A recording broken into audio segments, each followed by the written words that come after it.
네, 17절부터 끝까지 보겠습니다. 내가 명하는 이 일에 너희를 칭찬하지 아니하나니 이는 너희의 모임이 유익이 못되고 도리어 해로움이라. 어, 이제 이 전까지는 그 예배 시간에 여자들의 예배포 수건을 쓰는 것에 대한 문제에 대해서 좀 얘기를 했었는데, 이제는 그 성찬식에 대한 얘기를 합니다. 성찬식을 어, 진행을 하는데 뭔가 좀 문제가 있었어요.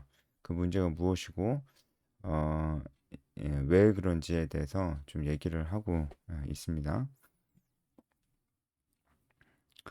어, 그러니까 그 여자들이 예배 드릴 때 예배포를 쓰지 않는 것도 질서에 관한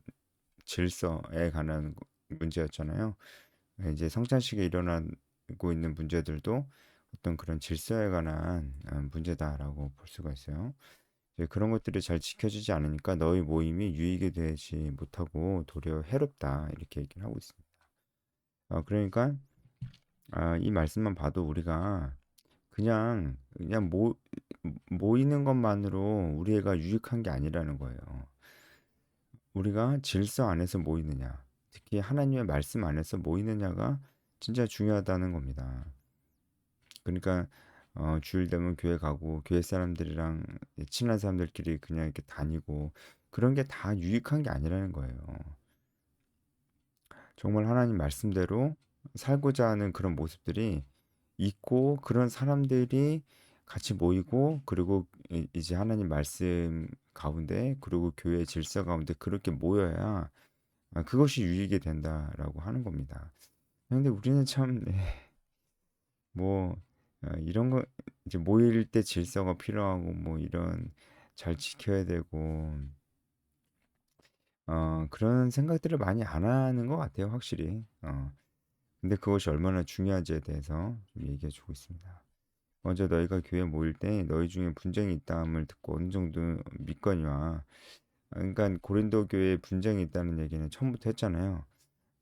근데 이걸 들었대요, 바울이. 그러니까 누군가 바울에게 얘기를 해준 것 같습니다. 고린도전서 초반에 나왔었던 근로의 집 사람들일 수 있고요. 어느 정도 믿었다는 거는요. 아, 그 근로의 집 사람들한테 들었던 그 고린도 교회의 그런 안 좋은 이야기죠. 안 좋은 이야기들이 그렇게까지 일까? 아닐 거야. 좀 약간 어, 그걸 인정하기 좀 힘들어했다. 바울이 그걸 그대로 인정하기 좀 힘들어했다. 혹은 어, 그 근로의 집 사람들이 얘기하는 그것을 진짜 그대로 믿는데 되게 신중했다. 왜냐면 그만큼 안 좋은 일이니까 또 심각한 일이었으니까 그랬다는 겁니다. 너희 중에 파당이 있어야 너희 중에 옳다 인정함을 받은 자들이 나타나게 되리라. 이거는 조금 이때까지 했던 말이랑 좀 다르게 느껴질 수도 있는 건데요. 파당이 있는 거 안 좋은 거잖아요. 분쟁이 있는 거잖아요. 근데 왜 여기는 파당이 있는 게 꼭 좋은 것처럼 이렇게 얘기를 하는 거죠? 예, 좋은 것처럼 얘기하는 게 일단 맞습니다. 파당이 있어야지 너희 중에 옳다 인정함을 받은 자들. 그러니까 어, 잘하고 있는 사람들이 나타난다는 거예요. 파당이 있어야 나타난다는 겁니다. 이게 정말 맞는 말씀이에요. 그래서 파당이 생기는 것 자체, 그러니까 어떤 이런 분파가 생기는 것 자체가 그냥 나쁘다고만은 볼 수가 없습니다.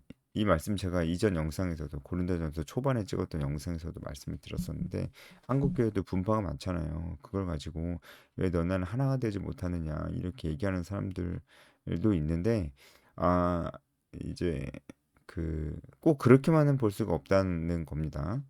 우리가 다 강조하는 부분들이 좀 다르고 그래서 네, 분파가 생길 수밖에 없는 부분들이 이제 있어요.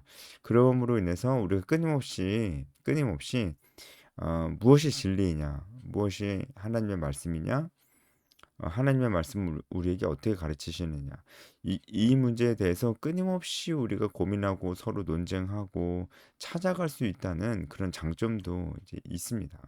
논쟁하고 또 뭐 서로 생각을 얘기하다 보면 사람이 다 생각이 같을 수가 없잖아요. 그러니까 같은 생각 가지고 있는 사람들끼리 이제 모일 수 있는 것이고, 그러니까 분파가 생기는 부분들이 있습니다. 꼭 다 좋은 것만은 아니에요. 이제 확실히 분파가 생기면서 관계가 틀어지고 서로 미워하고 뭔가 이익 집단이 되고 이제 그런 안 좋은 부분들이 당연히 있죠. 근데 지금은 그 안 좋은 얘기는 안 하고 좋은 점만 얘기하는 거예요. 좋은 점. 근데 좋은 점도 있다는 거예요. 당파가 생길 때 이렇게 뭔가 중요한 주제에 있어서 옳게 얘기하는 사람들, 옳게 행동하는 사람들이 드러나게 됩니다. 어, 그렇죠. 옳게 얘기하는 사람들이 드러나게 됩니다. 음, 네, 어, 맞습니다. 어, 그 뭐 예를 들어서 우리 개신교가 가톨릭에서 나왔잖아요. 그것도 하나의 분파라고 볼 수 있죠. 근데 그럼 이 분파가 생김으로 인해서 옳은 자들이 나타나잖아요.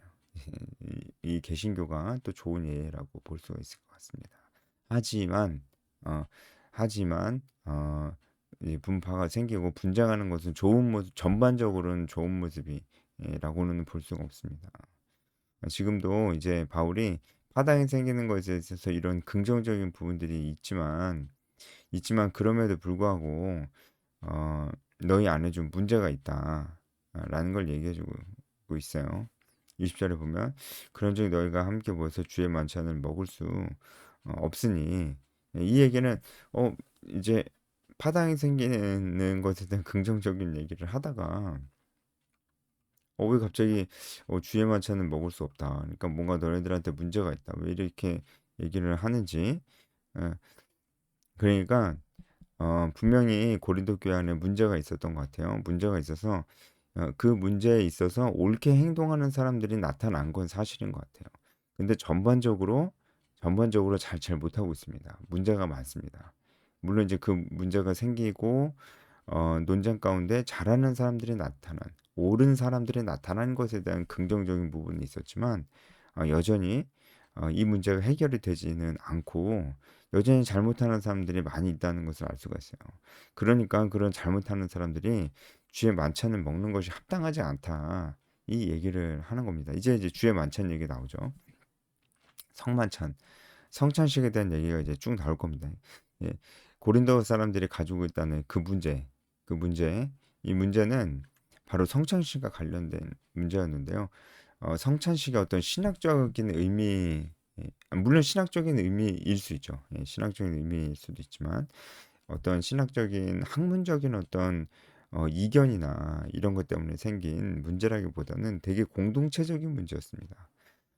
공동체적인 문제가 이 성찬식 가운데 있었어요. 그것이 무엇인지 한번 살펴봤으면 좋겠어요.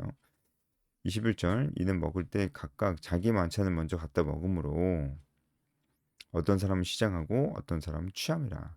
자, 이거는요. 여러분이 당시에 아, 그 이제 관습을 좀 알아야 돼요.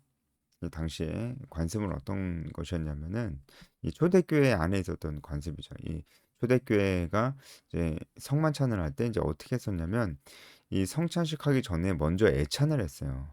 이 애찬은 식교제입니다. 식교제. 우리식으로 얘기하자면은 식교제입니다. 식교제를 먼저 하고 그 다음에 성찬식을 거행했습니다. 이 애찬은 그러니까 식교제는 말 그대로 같이 교제하는 시간입니다. 즐거운 시간이고 그래요. 그 다음에 성찬식을 거행했는데 성찬식은 아주 진중하고 정말 집중해야 되고 그 의미가 너무 중요한 그런 시간이죠. 근데 문제는 뭐냐면 먼저 성찬에 앞서 애찬을 할 때, 식교제를 할 때, 이 가난한 사람과 부유한 사람과의 사이에 이런 분쟁이 있었습니다. 특히 이제 가난한 사람들이 가지고 있는 어려움들이 있었습니다. 그게 뭐냐면 이 부유한 사람들이 이 애찬을 나눌 때 좀 먼저 왔어요. 먼저 와서 네, 음식을 가져왔습니다. 이것도 이 당시의 관습입니다. 애찬을 할 때 먹을 것을 각자 준비를 해가지고 와서 같이 먹습니다. 그래서 먼저 부유한 사람들이 일단 먼저 왔어요. 그리고 자기들이 가져온 음식을 자기들끼리 부유한 사람들끼리 다 먹고 한 겁니다. 그 다 먹고 할 때쯤 되니까 이제 좀 조금 가난한 사람들이 오기 시작한 거예요. 이 사람들이 딱 와보니까 이 부유한 사람들은 이미 다 먹고 어떤 사람들은 취해 있는 거예요. 그러니까 이미 막 충분히 먹은 거죠. 그래서 어떤 사람들은 좀 취해 있고 그런 모습들이 있는 거예요. 근데 나중에 온 이 사람들은 가난한 사람들인데 가난한 사람들이니까 먹을 게 없는 사람들도 있었습니다.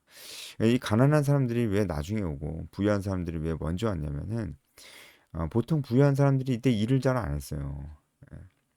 일을 잘 안 하고 가난한 사람들이 일을 했습니다. 육체로 하는 일을 좀 천하게 봤기 때문에 좀 그런 게 있었어요. 근데 가난한 사람들은 육체적인 어떤 노동과 일을 해야 되니까 좀 늦게 올 수밖에 없는 상황이 있었습니다.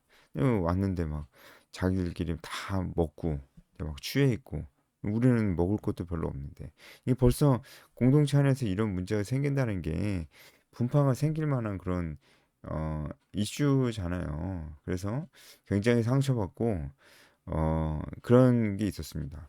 근데 그 이후에 성찬을 하는 거예요. 그 이후에 성찬을 하는데 아니, 성찬을 할 때는 어떤 자세가 중요하냐면 죄를 지은 사람은 회개를 해야 됩니다. 진심으로 회개를 하고 성찬에 참여할 수가 있는 거거든요. 그런데 일단 결론부터 말하면 그러질 않았습니다. 부유한 자들 자기들의 죄를 돌아보질 않았어요. 자기 자신을 돌아봐야 되는데 그러지를 않았어요. 어, 이제 그 문제에 대해서 계속 이제 바울이 이후 본문에는 계속 그 문제에 대해서 지적을 합니다. 성찬할 때는 먼저 자기 자신을 돌아보고 지은 죄에 대해서 진심으로 회개하고 해야 되는 것입니다. 그런데 일단 부자들은 자기의 잘못을 생각하고 회개하고 하는 일들을 하지 않았습니다. 부자들이 저지른 죄가 뭐예요? 가난한 자들을 배려하지 않은 것이죠. 그리고 이제 좀 뭐 한 가지 더 얘기하자면 물론 애찬이 식교제 시간이긴 하지만 좀 적당히 먹어야죠. 취하도록 먹으면 그게 성찬에 임하는 사람의 자세라고 볼 수가 없잖아요. 그러니까 그런 부분도 좀 그들이 어, 예, 죄를 범했다 라고 볼 수 있는 부분인데 진심으로 회개하고 하는 모습들이 없었습니다. 벌써 뭐 취했는데 뭘 회개를 하겠어요. 그러니까 그런 부분들이 이들이 성찬에 임하는 자세가 잘못됐어요. 그래서 합당하지 않습니다. 그러니까 17절에 모임이 유익이 되지 않는다고 하는 거예요. 그래서 바울이 어, 이 성찬식이 어떤 의미인지 그 의미부터 그 정확한 의미부터 먼저 설명을 하는 거예요. 어, 그래서 이제 23절부터 성찬식의 그 유래와 의미에 대해서 분명히 얘기해 주는 겁니다. 이걸 얘기해 주는 이유가 어, 기준을 딱 제시하는 거죠. 이런 의미로 우리가 성찬식을 하는데 부유한 사람들 너네들 어떻게 그럴 수가 있느냐? 너네들은 올바로 참석하는 게 아니다라는 얘기를 이제 하는 겁니다. 특별히 이제 부유한 사람들에게 지적하고 있는 거는 개인적으로 어떤 지은 그 죄보다 이 가난한 사람들을 배려하지 않는 그 죄를 분명히 이제 얘기를 하고 있는 것 같아요. 그래서 바울이 그걸 얘기하기 위해서 성찬식의 본래적인 의미에 대해서 좀 이렇게 설명을 이제 하고 음, 그리고 28절에 보면은 사람이 자기를 살피고 그 후에야 이 떡을 먹고 이 잔을 마실지니. 예, 이 부분이 중요한 거죠. 예, 부유한 사람들은 이걸 안 했습니다. 그럼 가난한 사람들은 잘했을까요? 이제 지금 분파가 생겼잖아요. 가난한 사람도 문제가 있다는 겁니다. 가난한 사람들도 부자들의 이런 모습을 보면서 위화감 느끼고 괴리감 느끼고 하면서 그들을 미워했던 것 같아요. 그러니까 그들도 마음속에 죄를 지었는데 여러분 가난한 사람들이 다 착한 거 아닙니다. 가난한 사람도 더 나쁜 사람은 더 나빠요. 그러니까 지었던 죄가 있고 부유한 사람에 대한 미운 마음들 이런 것들이 있는데 그런 것도 살피지 않고 그냥 성찬에 참여를 하는 겁니다. 그러니까 그거는 이제 정말로 잘못된 것이죠. 29절에 보면은 그렇게 하는 사람들은 자기의 죄를 먹고 마시는 것이다. 이렇게 얘기합니다. 여기서 자기의 죄를 먹고 마시는 것이다. 이렇게 나와 있는데 이게 번역이 조금 잘못됐습니다. 자기의 죄가 아니고요. 어, 여기서 죄는 이제 크리마라고 이렇게 나와 있는데 헬러 단어가 다릅니다. 여기서 죄는 심판으로 번역하는 것이 더 맞습니다. 판결, 심판으로 번역하는 것이 더 맞습니다. 그러니까 자기의 심판을 먹고 마시는 것이다. 그러니까 그렇게 자기 자신도 돌아보지 않고 여기 임하는 사람은 심판을 받게 될 거란 거예요. 심판을 자초하는 그런 일이라고 하는 거예요. 근데 여기서 여러분 심판은 우리가 죽었을 때 지옥 가는 그런 심판은 아닙니다. 그래서 징계입니다, 징계. 그런 사람은 이 징계를 피할 수가 없다고 얘기하는 겁니다. 그러면서 30절에 하는 얘기가 너희 중에 약한 자와 병든 자도 많고 잠자는 자도 적지 않다. 이게 뭐냐면 어, 이게 이 당시에만 있었던 특별한 일입니다. 아무래도 이 부분은 실제로 성찬식과 관련해서 어떤 사람들이 병이 들었고 죽기까지도 했었다는 것을 얘기해 줍니다. 학자들이 그렇게 보고 있어요. 그러니까 이 사람들은 성찬식에 합당하게 참여하지 않은 거예요. 합당하게 참여하지 않고 자기 자신을 돌아보지 않고 참여했더니 병이 막 난 겁니다. 그리고 어떤 사람은 죽기까지 했다는 겁니다. 어, 그런 일이 있었어요. 어, 그런 사람도 적지 않다라고 하는 겁니다. 이게 뭐예요? 이게 징계예요, 징계. 29절에 나오는 징계를 받을 거라고 그랬잖아요. 이 사람들한테 실제로 이렇게 질병이나 죽음과 같은 그런 징계로 찾아왔었던 거죠. 예, 살벌하죠, 그죠? 근데 지금은 안 그렇습니다, 여러분. 지금은 안 그래요. 지금은 그렇지 않습니다. 이때는 이제 교회가 막 세워지는 때이기 때문에 뭔가 이렇게 강력하게 징계를 하실 때가 있었어요. 하나님께서.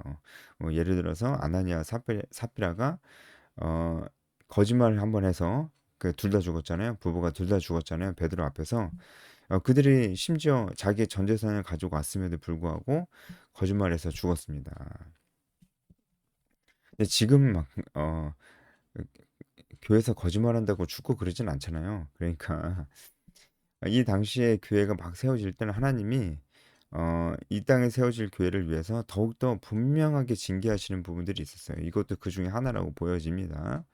그래서 성찬식에 자기의 죄를 돌아보지 않고 이제 참여하니까 어떤 사람은 병에 걸리고 어떤 사람은 죽기까지 했다는 겁니다. 이 사람들은 죽었어도 이제 천국 가는 거예요. 예, 물론 모릅니다. 이제 모르죠. 어, 사실은 안 믿는 사람이었을 수도 있습니다. 그거는 이제 자기가 알겠죠. 사실은 안 믿는 사람인데 자기가 뭐 어, 그냥 믿는 척하면서 성찬에 참여하기도 하고 그랬을 수도 있어요. 그러면은 천국은 안 갔겠죠. 하지만 그 사람이 진실로 예수를 믿는 자고 그래서 교회에 속해 있었던 사람이었다면 이 징계를 받았다고 이제 지옥 가는 건 아닙니다. 징계는 말 그대로 지옥 가려고 하나님께서 지옥 보내려고 주시는 게 아니고요. 이미 하나님의 자녀인 자들에게 그 성장을 위해서 주시는 게 징계라고 볼 수 있어요. 징계의 목적은 회복과 성장입니다. 심판의 목적은 말 그대로 이제 천국이냐 지옥이냐를 그 공의의 판결을 하는 게 심판의 목적이고요. 징계의 목적은 회복과 성장이죠. 그래서 그렇게 봐야 될 것입니다. 그래서 우리가 우리 자신을 살펴보는 게 그만큼 중요하다라는 얘기를 이제 하고 있는 겁니다. 그러니까 결국 33절 마지막 마무리 어떻게 해라? 먹으러 모일 때 서로 기다려라. 마무리는 되게 간단한 것 같은데 이게 이제 부자들도 뭔가 내가 왜 그래야 돼? 이런 생각을 하고 있는 거고 이 가난한 사람도 부자들을 용서하지 못하는 거고 이제 그런 겁니다. 그래서 바울이 34절에 정 배고프면 집에서 먹고 와라. 차라리 그러니까 집에서 먹고라는 얘기는 성찬 참여하지 말라는 거예요. 아니, 차라리 그래라. 뭐 여기 와가지고 그렇게 막 돼지처럼 먹고 취하도록 먹고 그냥 오지 마라. 예, 이 얘기입니다. 자, 여러분 이 말씀 보면서 좀 우리가 한 두 가지 정도 적용해 볼 수 있을 것 같아요. 우리는 성찬식 할 때 이런 자세를 임하나요? 그 성찬식 할 때 조는 사람도 많더라고요. 그러니까 성찬식에 임하는 우리의 자세도 좀 돌아볼 필요가 있고 그것보다 더 중요한 건 회개입니다. 회개. 아, 참 회개가 많이 사라지고 있거든요. 기도할 때도 회개 기도 잘 안 합니다. 회개 제 우리가 하나님 앞에 우리의 죄를 고백하는 거, 죄 고백 너무 중요한 부분인데요. 많이 사라지고 있습니다. 죄 고백을 하고 하나님 앞에 내 죄를 돌아보는 것보다는 그냥 마음의 평안을 찾으려고 평안 주세요, 위로 주세요, 위로해 주세요, 힘 주세요. 그냥 이것을 바라면서 교회 오고 뭐 열심히 하고 뭐 그런 사람들 많이 있다는 겁니다. 그게 다 필요한 일이긴 하지만 회개가 너무 중요하거든요. 근데 이제 그게 없어요. 예배 드릴 때도 회개하는 마음이 별로 없습니다. 이 문제가 있습니다. 예, 특히 성찬식 할 때 우리도 이런 나 자신을 돌아보는 것이 얼마나 중요한지를 생각해 봐야 될 필요가 있겠어요. 그리고 두 번째 마지막으로 우리가 좀 생각해 보면 좋은 게 공동체입니다. 결국 공동체예요. 지금 고린도 교회 문제가 공동체적인 문제였잖아요. 특히 이제 어떤 문제입니까? 서로를 배려하는 문제입니다. 이 교회 안에서는 이런 부분들이 분명히 있어야 됩니다. 배려하는 거. 신앙적으로 뭔가 막 교회에서 하는 거 다 참여하고 뭔가 교육 훈련 이런 것도 다 참여하고 여러분 심지어 그런 사람보다 그런 것들을 좀 참여하지 않는다고 해도 공동체 안에서 서로를 배려하는 사람들 그 사람이 더 성숙한 사람입니다. 맞잖아요. 성숙하다는 게 뭐예요? 성숙하다는 게 이기적이지 않고 남을 배려하는 사람이에요. 근데 무엇인가 막 어, 자기의 회복과 성장을 위해서 아무리 열심히 살아도 이기적인 겁니다. 결국 자기를 위해서 하는 거잖아요. 다른 사람을 정말 생각하고 배려하는 거. 자, 정말 그런 것들이 우리 안에 있어야 됩니다. 근데 이런 것들이 있으려면요. 또 결국 뭐가 필요하냐면요.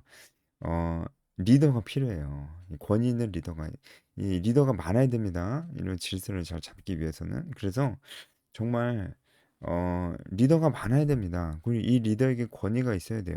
그래야지 잘 못했을 때 배려하지 않는 자들에게 어, 그것을 그렇게 하면 안 된다라고 얘기를 하죠. 그런 모습들이 우리 안에 정말 필요한 모습들을 하겠습니다. 공동체. 결국 공동체에 대해서 또 강조하고 있는 겁니다. 공동체 활동을 아직도 안 하시는 분들 어, 회개, 회개하고 공동체 활동으로 여러분 신앙생활 하시기 바랍니다.